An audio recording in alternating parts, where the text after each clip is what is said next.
Mga kababayan, panibagong super typhoon po ang nabuo sa may silangang bahagi ho ng ating bansa. At kitang-kita nyo naman ho, meron po itong tinatawag na international name na dolphin. Ito po sa ngayon ay wala pong direktang epekto sa anumang bahagi ho ng ating bansa at hindi rin po ito nakikita na papasok o maglalandfall sa ating Philippine area. Pero inaasahan na hahatak po ito ng mga bagyo o panibagong bagyo papalapit po sa ating bansa. Aalamin ho natin ang mga lugar din na apektado po ng habagat o southwest monsoon sa may kanlurang bahagi ho ng ating bansa. Gayun din kung may panibagong bagyo na papasok po sa mga susunod po na mga araw. So dito muna natin sisimulan. Naglabas po ang Pag-asa na tinatawag po natin na forecast weather condition. Sa area po ng Ilocos Region, dyan po sa may Bataan, Zambales, ang weather condition po sa mga lugar na yan ay cloudy skies with scattered rains and thunderstorms dahil po sa epekto ng habagat o southwest monsoon. Yang mga lugar ho na binanggit ko, mag-ingat po sa banta ng mga pagbabaha at landslide sa mga landslide prone area, lalo na po kapag umulan ng malakas sa hapon at sa gabi. Sa parte naman po ng Eastern Visayas, Caraga, Davao Region ay makakaranas po ngayong hapon hanggang bukas po ng hapon ang tinatawag po natin na cloudy skies with scattered rains and thunderstorms dahil po sa easterlies. Nagbabalik po ang epekto ng easterlies o yung malinsangan na hangin na nanggagaling po sa may karagatang Pasipiko. Pero ang easterlies ay nagbibigay ng mga pag-uulan, especially ho sa hapon at sa gabi. Kaya mag-ingat din sa posibleng banta po ng mga pagbabaha sa low-lying areas at landslide po sa mga landslide prone area kapag nagkaroon ng moderate to heavy rains anumang oras.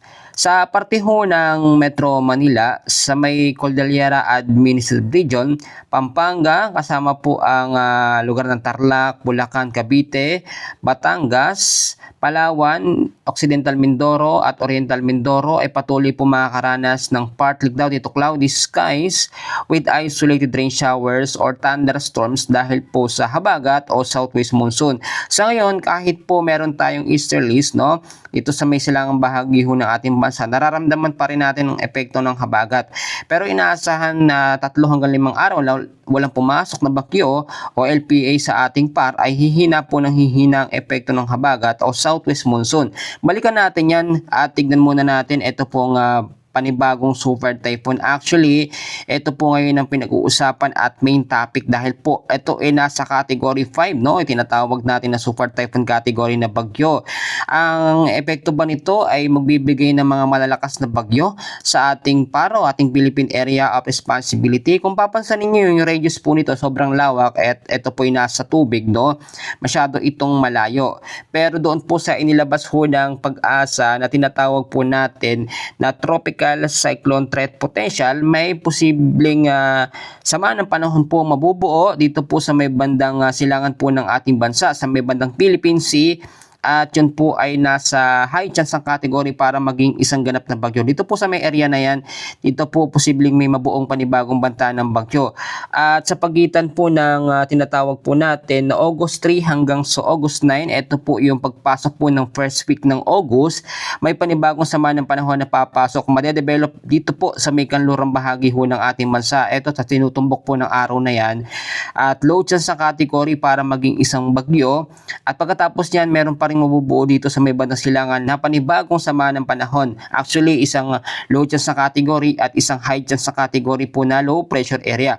Bali, ang mangyari first week po ng August, 3 LPA ang ating pong imomonitor. Kaya maging alerto at maging handa po tayo. Ulitin ko pagitan po yan ng August 3 hanggang August 9. Bali, by next week po. Ngayon naman po, no, ito pong tinatawag natin na habagat. Bakit po ito mas nakakaapekto ngayon kahit wala na pong bagyo sa loob ng ating bansa? Simula ho kasi nung nagkaroon tayo ng bagyo noong nakaraang pong mga linggo, nagkaroon po ang habagat ng tinatawag natin na rapid intensification. Yung rapid intensification, yun po yung mabilis ang paglakas po ng isang sama ng panahon tulad po ng habagat. At ang habagat naman ay hihina ng hihina kapag walang panibagong bagyong pumasok sa ating bansa. Kaya ang sinasabi ko, ito lamang po no, isummarize natin. Pangunahing weather system natin, habagat po. Pangalawa, easterlies. Pangatlo, pangatlo ay ang mga localized thunderstorms. Etong super typhoon, tanong ng mga kababayan natin, dapat ba itong katakutan o pangambahan? Sa ngayon, wala tayong epekto dito sa bagyo na yan. At ito ibinibigay natin o binabalita natin dahil posible itong makakreate ng mga bagyo malapit po dito sa kanyang buntot extension ng kanyang hangin, papalapit po sa ating bansa. So yan po muna ang ating short update sa lagay ng ating panahon. Maraming salamat at palagi po tayong mag-iingat.